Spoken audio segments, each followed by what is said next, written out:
ಹಂಗೇನೋ ಇದೆ.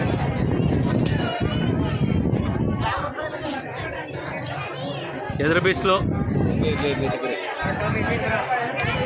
ಸರಗೂರು ಪಟ್ಟಣದ ನೇಕಾರ ತೊಗಟವೀರ ಕ್ಷತ್ರಿಯ ಸಮಾಜ 10ನೇ ವಾರ್ಡ್ನಲ್ಲಿ ಶ್ರೀ ಚೌಡೇಶ್ವರಿ ಅಮ್ಮನವರ 84ನೇ ಜ್ಯೋತಿ ಪೂಜಾ ಮಹೋತ್ಸವ ಶ್ರದ್ಧಾ ಭಕ್ತಿಯಿಂದ ನೆರವೇರಿತು. ಮೇ 28ರಿಂದ ಜೂನ್ 1ರವರೆಗೆ ಪೂಜಾ ಮಹೋತ್ಸವ ಶ್ರೀ ದಿವ್ಯ ಜ್ಞಾನಾನಂದಗಿರಿ ಸ್ವಾಮೀಜಿಯವರ ಕೃಪಾಶೀರ್ವಾದದೊಂದಿಗೆ ನಡೆಯಲಿದೆ. ಎಲ್ಲಾ ಬಗೆಯ ಪೂಜಾ ಕೈಂಕರ್ಯಗಳನ್ನು ಮಾಡಿ ತಾಯಿಗೆ ಪೂರ್ಣಾಹುತಿಯಾದ ಮೇಲೆ ಚೌಡಮ್ಮ ತಾಯಿಗೆ ನಾನಾ ಪುಷ್ಪಗಳಿಂದ ಅಲಂಕಾರ ಮಾಡಿ ಮಹಾಮಂಗಳಾರತಿ ಮಾಡಲಾಯಿತು. ನಂತರ ಬೆಳಗ್ಗೆ 10:30ಕ್ಕೆ ಶ್ರೀ ಚೌಡೇಶ್ವರಿ ಅಮ್ಮನವರ ಹೂವಿನ ಪಲ್ಲಕ್ಕಿ ಉತ್ಸವವನ್ನು ಕುಲ ಬಾಂಧವರು ಎಲ್ಲ ಸೇರಿ ಜ್ಯೋತಿ ಸಮೇತವಾಗಿ ಮಂಗಳ ವಾದ್ಯದೊಡನೆ ಕಪಿಲಾ ನದಿ ದಡಕ್ಕೆ ತಂದು ವಿಧಿವಿಧಾನಗಳಿಂದ ಪೂಜೆ ಮಾಡಿ ಜ್ಯೋತಿಯ ಮುಂದೆ ಭಜನಾ ಮಂಡಳಿಯವರಿಂದ ಸ್ತೋತ್ರ ಪಠಣ, ಖಡ್ಗ ಸ್ತೋತ್ರ, ತಾಯಿಯ ಭಜನಾ ಪಠಣ ಮಾಡಿದರು. ಶ್ರೀ ಚೌಡೇಶ್ವರಿ ಅಮ್ಮನವರ ಉತ್ಸವದ ಮುಂದೆ ಸದ್ಭಕ್ತರು ಹರಕೆಯ ಬಾಯಿ ಬೀಗ ಹಾಕಿಕೊಂಡು ಸಾಲು ಸಾಲಿನಲ್ಲಿ ಬರುತ್ತಿದ್ದರು. ತಾಯಿಯ ಮುಂದೆ ಅಲಗು ಸೇವೆ ಮಾಡಿ ದೇವಿಯ ಹರಕೆ ಅರ್ಪಿಸಿದರು. ಮುತ್ತೈದೆಯರು ಹೆಣ್ಣು ಮಕ್ಕಳು ಕಳಸ ಹೊತ್ತು ಉತ್ಸವದ ಮುಂದೆ ಸಾಗಿದರು. ಸಮಾಜದವರಿಂದ ಮಜ್ಜಿಗೆ ಪಾನಕ ವಿತರಿಸಲಾಯಿತು.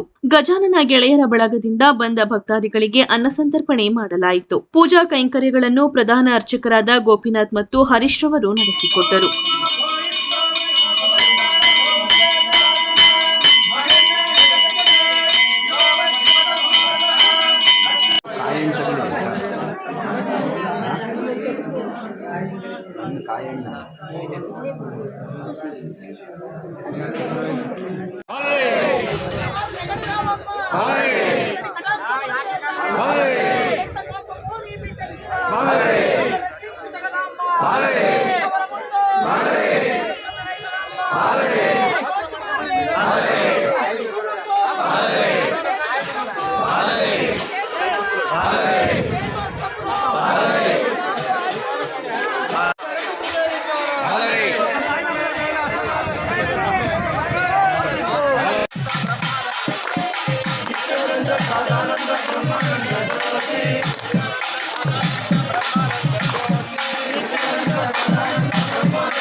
उल्टा बने